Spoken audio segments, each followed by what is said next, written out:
life. And the greatest thing to come from being in Cygnet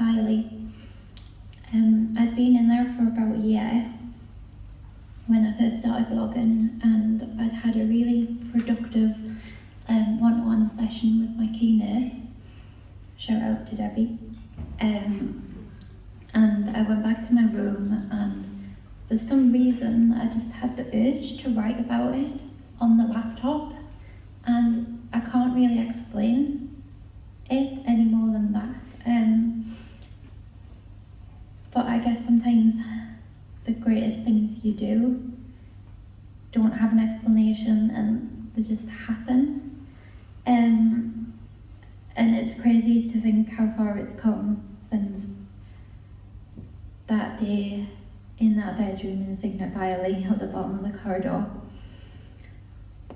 I call my blog I'm Not Disordered because I've been diagnosed with a personality disorder, and I wanted to sort of play on the words and the stigma that's attached to a personality disorder, in that I wanted to say that I'm not my personality disorder, and that's not all that I am. It doesn't define me. And as a service user, and especially as an inpatient, that's sort of the first thing that professionals say about you when they meet other professionals. It'll be, "This is Aimee, she's got borderline personality disorder." And I just thought that in my blog I wanted to show that that wasn't who I was. I wanted to show what goes on behind that diagnosis, and a sort of behind the scenes to what the world can see, to what professionals see, and to what family and friends see. And I think there's a stigma anyway around just the term personality disorder. I know that they've recently changed it from borderline personality disorder to emotionally unstable, but I feel like the problem is personality disorder because people believe that your personality is who you are. And you know, people are asked what kind of personality you have, and people say bubbly or quiet, and they use that to define themselves, and that's the type of person they are. So to say that somebody's got a disorder of that personality, it gives a very bad impression of that person, and a very bad, it stigmatizes that person, and it'll reduce other people's interest in them. And the best kind of example I can really do to show the effect that a personality disorder could have on someone's perception of another person, with it stigmatizing them and putting them off finding out who that person actually is, would be if you signed up to a dating site and it asks what kind of personality you have, and it'll have bubbly or quiet, intellectual, whatever. And if somebody put, "I've got a disordered personality," and no one would be attracted to that person. Nobody would take an interest, nobody would want to speak to that person and make contact. And that kind of makes sense to me, because when people ask what you look for in a partner, or even in a friend, what kind of people are you attracted to in life, you talk about a personality, you talk about them being funny and being kind and being caring. And these are all things associated with a person's personality. And so the stigma comes in to having these diagnoses. I think that in putting my life out there online, I really wanted to get that across. I wanted that to be sort of the first thing people heard when they thought of Aimee's blog was, it's called I'm Not Disordered. And so I hope that that people didn't really even have to read my blog so much to realise what it was about and what I meant by it and what I was trying to get across through it. Stigma in mental health goes in a circle. It's never going to benefit anybody, and it's always going to go around until it stops somewhere in the circle. And I think being diagnosed with a personality disorder, one of the huge stigmas that I experienced was within actual professionals in mental health services. And it was something I sort of mentioned on my blog as well, because I wanted other people to hear my experiences so they didn't feel alone, and in the hope that maybe professionals might read it and might realise this is how I'm making somebody feel, this is how my words might come across, that's the potential effect I could have on somebody. And I think that pretty much sums up my blog, is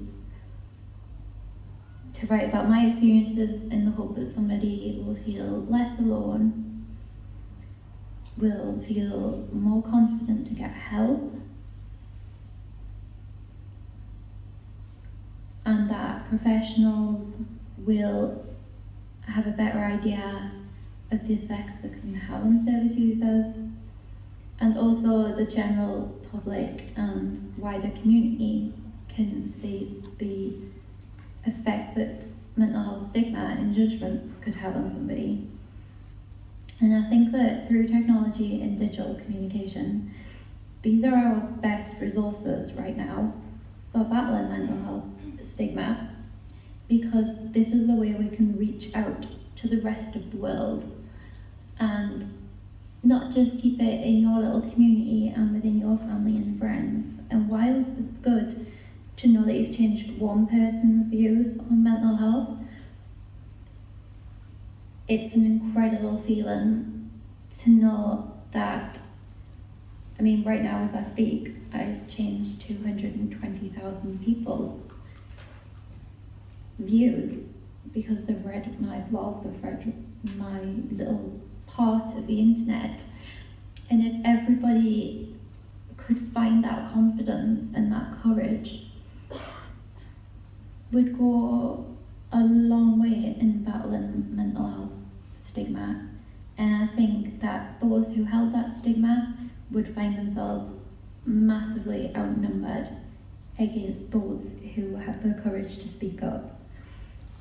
And people can gain that courage through social media and through technology and reading other blogs and seeing other people's social media accounts and looking at websites like Mind and Beat, where they publish pieces written by other people and service users talking about their experiences and the positives they've had from speaking out. And with digital communication and technology, you've always got to know that there's going to be negatives and that it's not all going to be positive feedback, and that there's a potential that you will get some nasty people who won't give up that judgment and will hold it against you and use your words and your experiences as more ammunition for their own judgments and stigmatized views of mental health. And I should probably class myself as lucky in that in my 4 years of my blog, I've had 3 spiteful comments out of 220,000 readers, so I guess the goods outweigh the bads, and in a way, I think if 10 people read my blog and 6 were negative and 4 were positive, it still outweighs those 6. Because you have to focus on the positives. And this is half of the battle of fighting mental health stigma, is focusing on the positives and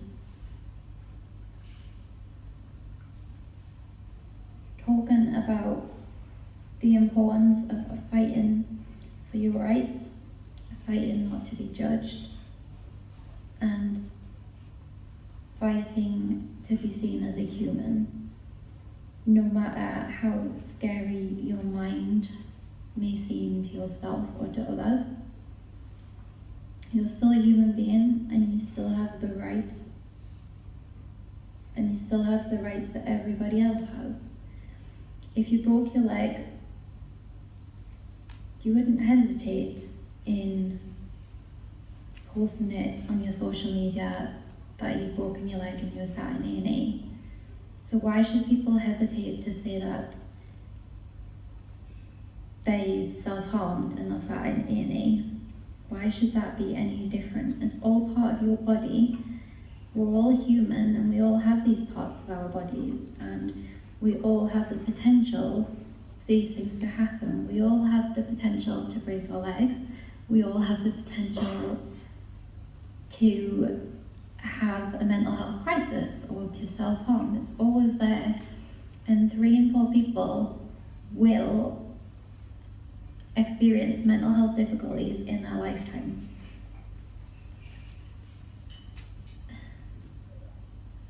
That needs to be recognised, and it just goes to show that these people with their judgment and their stigma are completely outnumbered. But the fear of those people is what keeps everyone else silent. And we need to give each other courage and support through technology and digital communication to support everybody in speaking up. And the world would be a much better place